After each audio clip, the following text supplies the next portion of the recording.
Good morning. Uh, today we are going to finish this chapter on Nelson Mandela. Uh, this is the last part, and I think that this could be the fourth part of the chapter. तो आज हम लोग इसको पढ़ के समझ लेते हैं and by this way we are going to finish this chapter and then you are supposed to do question answer and if you have any doubt on question answers you are you should feel free to ask the question. आप question पूछिए, हम उसका जवाब भी आपको देंगे. तो चलिए हम लोग शुरू करते हैं चैप्टर. तो this is the fourth part. तो earlier we had gone through that Nelson Mandela was feeling a sense of restlessness, a sense of trouble in fulfilling two obligations. The first obligation is the obligation towards the nation, towards society, and the second obligation was the obligation that was supposed to be fulfilled towards the family members, towards the children, father, mother, wife, etc. तो ये दो तरीके की obligations थी. तो वो देख रहे थे कि being a freedom fighter he was unable to fulfil the obligation for his family.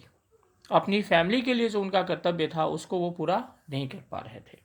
और and that this very sense of guilt, this very sense of trouble was always torturing him. हमेशा उनको परेशान करता था. तो चलिए आगे बढ़ते हैं हम लोग नेक्स्ट लास्ट क्लास से. यहाँ से I was not born with a hunger for to be free. ऐसा नहीं था कि मैं जन्म से ही फ्रीडम को महसूस करता था और मैं चाहता था कि साउथ अफ्रीका आज़ाद हो. ऐसी सोच शुरू में नहीं थी. I was born free, free in every way that I could know. मेरी समझ में तो ऐसा लग रहा था कि मैं जन्म से अपने आप को फ्री महसूस कर रहा था और बहुत सारे मायनों में मैं फ्री था. Free to run in the fields near my mother's hut. हाँ, वो आज़ादी और अभी की आज़ादी में बहुत बड़ा फ़र्क है.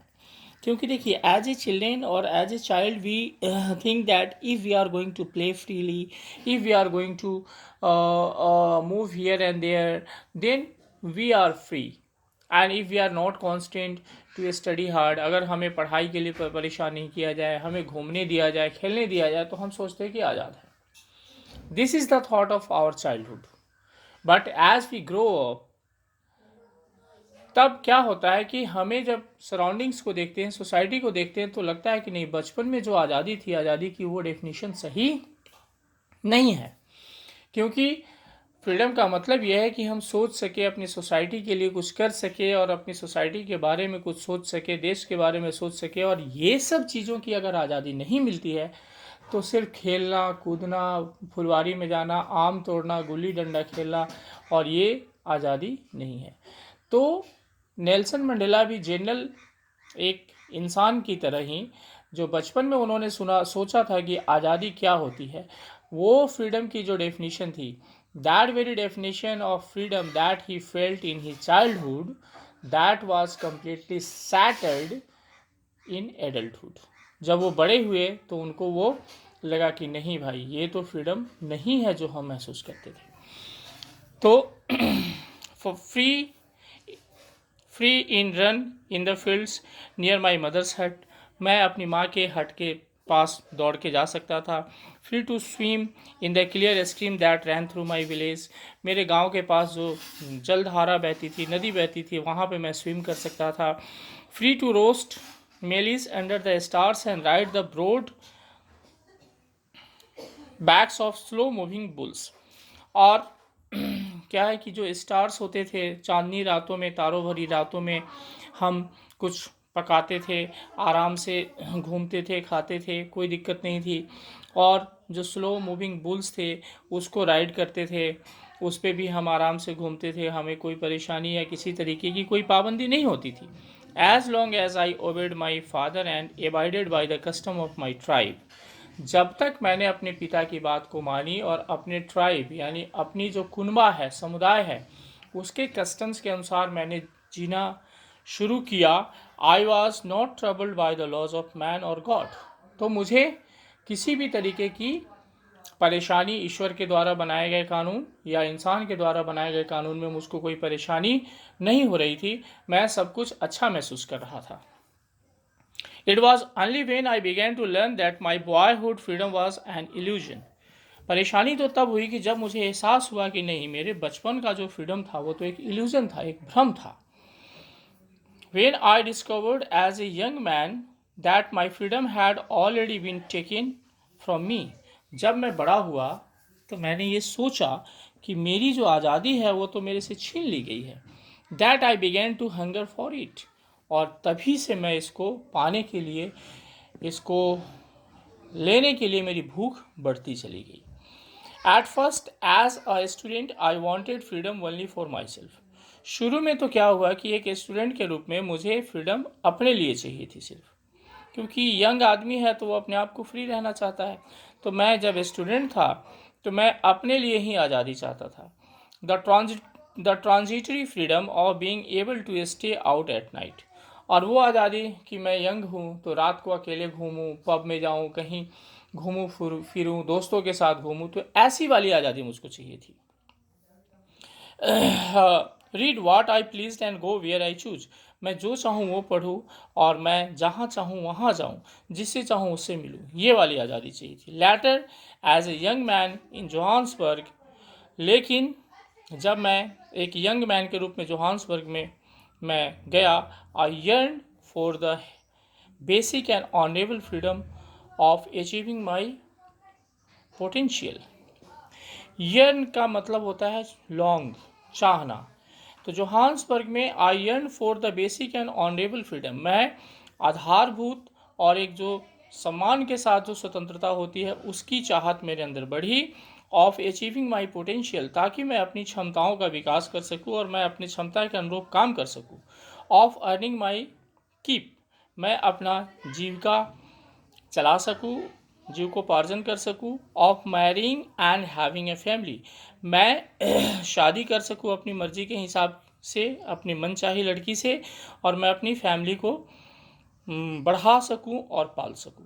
The freedom not to be obstructed in a lawful life, ऐसी फ्रीडम जो कि किसी भी एक कानून सम्मत समाज, a society that is governed by law, that very society cannot snatch away the freedom, तो ऐसी फ्रीडम मुझको चाहिए थी।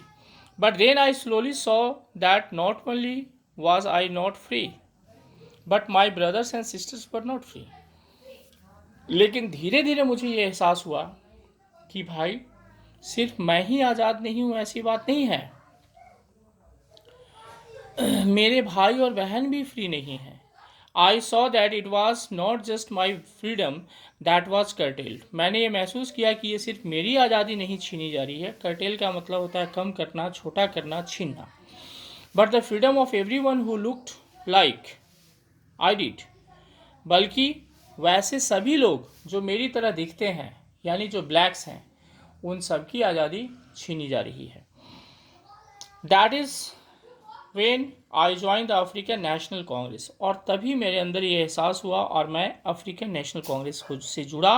And that is when the hunger for my own freedom became the greater hunger for the freedom, और तभी when the hunger for my own freedom, मेरे खुद की आज़ादी को जो भूख थी और जो चाह थी, became the greater hunger for the freedom,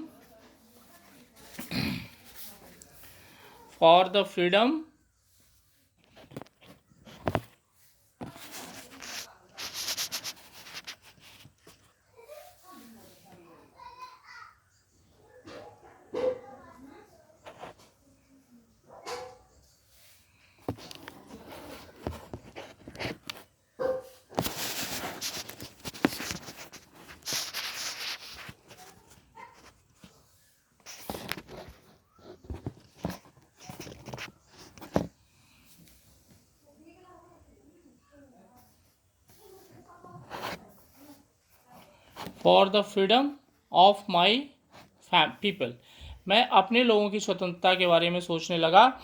it was this desire for the freedom of my people to live their life with dignity, ये मेरी वही इच्छा थी कि मेरे लोग फ्रीडम ऑफ माई पीपल, मेरे लोग अपनी लाइफ को डिग्निटी सम्मान के साथ जी सके, and self respect that animated my life, और उनका आत्मसम्मान भी जिंदा रह सके, यही मेरे अंदर ये ज्वाला जागृत हुई, एनिमेटेड, इसने मुझे चिंगारी मेरे अंदर भड़काई, that transformed a brighten young man into a bold one, और उसी सोच ने एक संजीदा, एक चुलबुले इंसान को एक मजबूत और हठी इंसान के रूप में परिवर्तित किया, that drove a law abiding attorney to become a criminal, यही सोच कि मैं अपने समाज को फ्री कर सकूं, उनको आज़ादी दे सकूं, ये सोच एक कानून का पालन करने वाला जो अटॉर्नी था उसको एक क्रिमिनल बना दिया, that turn a family loving husband into a man without home, और यही सोच ने ऐसे इंसान को जो कि परिवार के साथ हमेशा रहना चाहता था, परिवार के साथ जीना चाहता था, उसको बेघर बना दिया, उसको घर से बाहर रहने पे मजबूर कर दिया, that force a life loving man to live like a monk, ऐसा आदमी जो कि हमेशा जीवन को संजीदगी से जीना चाहता था, उसको सन्यासी बना दिया, उसको घर बार छोड़ने पे मजबूर कर दिया इसी सोच ने। I am no more virtuous और सेल्फ सेक्रीफाइसिंग, मैं वर्चुअस मतलब गुणी, अच्छी क्वालिटी वाला, तो मैं बहुत अच्छा आदमी नहीं हूँ, और self sacrificing man than the next man, किसी अन्य से मैं बहुत ज़्यादा कंपैरिजन में बहुत ज़्यादा सेल्फ सेक्रीफाइस करने वाला, त्याग करने वाला भी आदमी नहीं हूँ, but I found that I could not even enjoy the poor and limited freedom I was allowed, लेकिन मैंने ये भी सोचा कि जो वो हल्की फुल्की फ्रीडम जो मुझे मिल रही है, उस फ्रीडम को मैं इंजॉय नहीं कर सकता हूँ, उस फ्रीडम को मैं नहीं जी सकता हूँ। When I know my people were not free, जब मुझे ये पता चलता है कि मैं थोड़ा बहुत आज़ाद भी हूँ, तो मेरे देशवासियों पे अत्याचार हो रहा है और वो फ्री नहीं है। फ्रीडम इज़ इनडिविजिबल, जो फ्रीडम है वो बट नहीं सकता, उसका विभाजन नहीं हो सकता है। The chains on any one of my people were the chains on all of them, अगर मेरे देशवासी में से, समाज में से कोई भी एक व्यक्ति बेड़ियों में बंधा हुआ है, तो समझिए कि पूरा साउथ अफ्रीका का जो ब्लैक है वो बेड़ियों में बंधा हुआ है। The chains on all of my people were the chains on me, मेरे लोगों पे अगर जंजीर बंधी हुई है, वो जंजीर से बंधे हुए हैं, तो मैं भी जंजीर से बंधा हुआ हूँ। I know that the operation must be liberated just as surely as the oppressed, मुझे ये लगता है कि ऑपरेशर, जो लोग किसी को परेशान करते हैं, तो जो लोग किसी को सताते हैं, उनको भी आज़ाद होना ज़रूरी है, यानी वो भी गुलाम है। जैसे कि ऑपरेस्ड, जिसको सताया जाता है, वो बंदी है, गुलाम है, तो जो लोग सताते हैं वो लोग भी गुलाम हैं, वो लोग भी बंदी हैं, वो लोग भी आज़ाद नहीं है। A man who takes away another man's freedom is a prisoner of hatred, क्योंकि वो आदमी जो दूसरे की आज़ादी को छीनता है, वो आदमी भी आज़ाद नहीं है, क्योंकि वह गुलाम है, बंदी है घृणा का। बहुत सारे जो निगेटिव क्वालिटीज़ हैं उसका वो भी गुलाम है, और उस निगेटिव क्वालिटीज़ में हैट्रेड है।